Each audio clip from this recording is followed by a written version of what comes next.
Sobre os grandes investidores e, embora o Warren Buffett seja o maior deles, não acha que o uso das estratégias dele deve ser usadas com moderação, já que ele quer ter o controle das empresas? Essa aqui é aquela famosa, né? Pardal que anda com o João de Barro vira ajudante de pedreiro.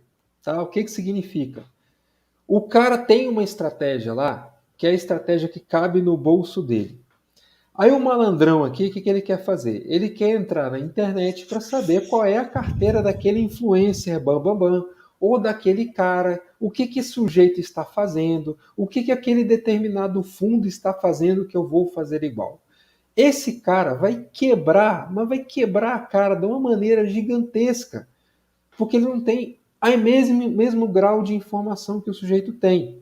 E existe uma regra que é o seguinte: ainda que você acompanhe determinado fundo, ou determinado gestor, ou determinado investidor, ele tem um período em que as informações são sigilosas. Então, por exemplo, você pega um determinado fundo de investimento em ações e você quer replicar a estratégia dele. Você não vai conseguir pegar a carteira atual dele. Você vai pegar a carteira defasada de 3 meses. Cara, 3 meses no Brasil é uma eternidade, mano. O cara não tem a mesma exposição que ele tinha 3 meses atrás. Você não sabe o que ele está fazendo. Né? Você não sabe o que o Warren Buffett está fazendo hoje, o que o Buffett está fazendo para frente.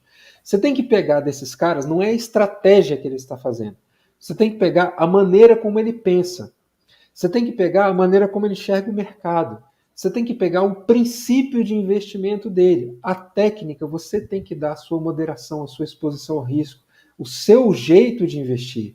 Tá? Então, não dá para copiar 100% o que os caras fazem. Por quê? O cara está investido 100% na renda variável e ele tem 200 milhões na conta dele. Vamos lá, o Elon Musk. Tá? Se o cara perder metade do que ele tem hoje, ele ainda é rico pra caramba. Agora, se você for fazer a mesma coisa com o seu rico dinheirinho, você perder a metade do que você tem hoje, você vai passar uma certa dificuldade psicológica de ter que lidar com essa perda.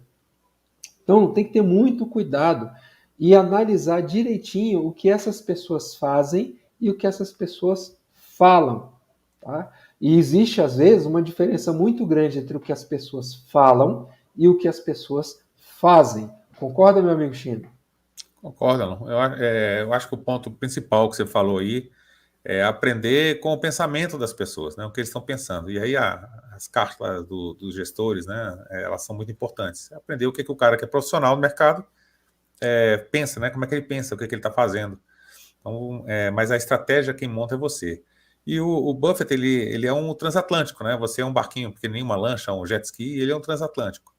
Então, ele falou uma certa vez que se ele tivesse, né, um patrimônio de 50 milhões, o retorno dele seria muito mais alto, né, do que o retorno dele hoje, porque ele tem dificuldade de fazer alocação, né, não tem liquidez.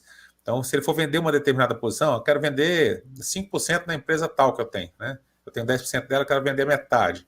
Ele tem que ligar para alguém e falar, bicho, ó, me compra aqui, vamos fazer um block trade. Né? Eu estou numa ponta vendedora, você entra na compradora, a gente acerta um determinado preço aqui, eu te dou um desconto com relação ao valor de mercado e venda.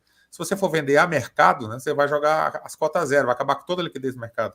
Então você tem que falar com outras pessoas. Ao passo que a pessoa física, com conhecimento, se existisse alguém, né, com 20 anos de idade, 20 e poucos anos de idade e o conhecimento do Buffett, né, ele estaria fazendo um retorno muito mais alto que o Buffett, simplesmente porque ele tem mais capacidade de alocar, né, de fazer boas alocações, do que um cara que tem um capital muito grande, que é muito difícil, né, de ter liquidez em determinados ativos. Então você tem que olhar só determinadas empresas, né, empresas grandes. Você vai comprar um percentual grande de uma empresa grande. Você não vai comprar, não faz sentido você comprar uma empresa que tem, sei lá, 1 bi de capitalização de mercado, 1 bi de reais de capitalização de mercado, e você comprar, sei lá, quanto, né? 0,0000001% do seu capital, né? Quase nada.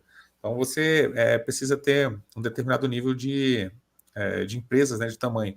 E por muitas vezes, né, se você for estudar, você vê que as pequenas empresas, né, as small caps, as micro caps, elas têm uma perspectiva de retorno muito maior. Isso aí foi provado já cientificamente em alguns trabalhos, inclusive que ganharam o prêmio Nobel. A gente falou, né, em algumas lives sobre isso. Então existe nas empresas pequenas uma perspectiva de tamanho maior. E grandes investidores, eles não conseguem ter uma exposição de capital a empresas muito pequenas, né? Porque vai ser um percentual muito pequeno da carteira dele. Praticamente não faz sentido um 0,01 da carteira dele naquele ativo. Se o ativo multiplicar por 10, né, ele ganhou 0,0 qualquer coisa, né? Não faz diferença nenhuma na carteira dele.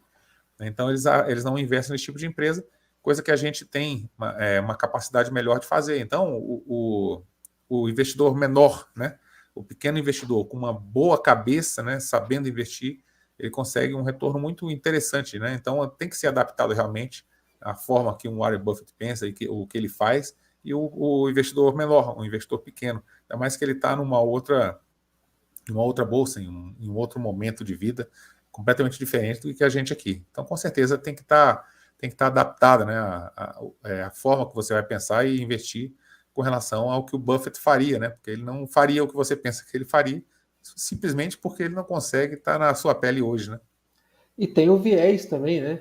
Tá, o cara é genial, mas ele ficou fora de ações de tecnologia durante muitos anos porque ele não entendia, né? E aí é uma questão geracional.